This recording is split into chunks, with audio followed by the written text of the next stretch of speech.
No, don't we? That royals are simply big business. You know, we all like to watch them, hear about them, read about them.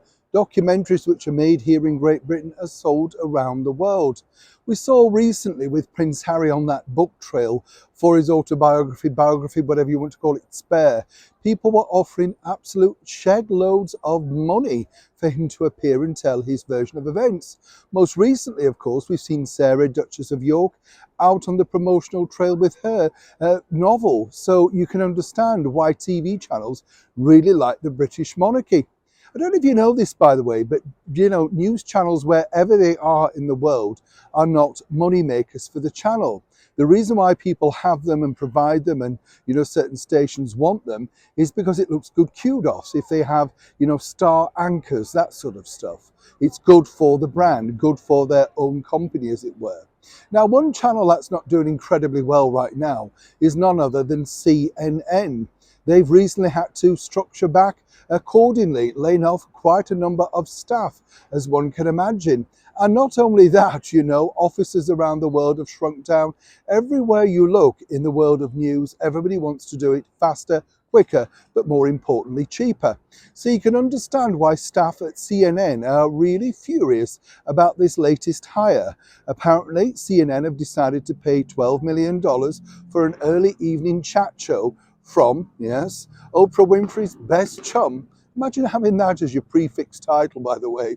Oprah Winfrey's best chum and CBS breakfast show anchor, Gayle King. Gayle's only known over here in the United Kingdom after the, well, shall we say, rather strange gaffe that she made after Harry and Meghan had been back here in the United Kingdom and openly announced that, you know, talks had not been productive. Do you remember that?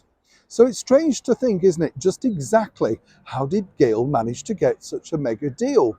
Well, according to a very good source, and a very good source out at CNN, it looks like Gayle could have secured yet another, yes, chat, this time around with Harry and possibly Meghan, maybe Mark too. I kid you not.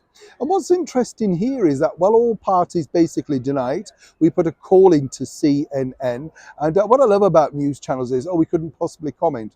But when it's the opposite way around, they're chasing you all the time. Fascinating stuff in the world of broadcasting, let me tell you. Now, obviously, when you think about it, everybody knows that Gayle is rather favourable to the ex-royals known as the Duke and Duchess of Sussex. You know, her prerogative. So it would make perfect sense if she was able to launch, or indeed midway bring two people on that she knows would be a ratings hit, not just for her and for the channel. In America, though, does Gayle King seemingly, well, appears to be known as the consummate chum of Oprah Winfrey, and they apparently think she's worth the money. But will he think she's worth the money if Harry and Meghan come on board, or indeed one or the other? But seemingly, people are starting to have, shall we say, fatigue about their story. She's going to have to dig far deeper than her chum, Oprah Winfrey, to make sure that this becomes ratings gold. Or in fact, perhaps the people at CNN might relook at the 12 million plus that they spent on their brand new Star King signing. As ever, it's a developing story, and when I know more, you'll know more. Neil Sean in the very heart of London.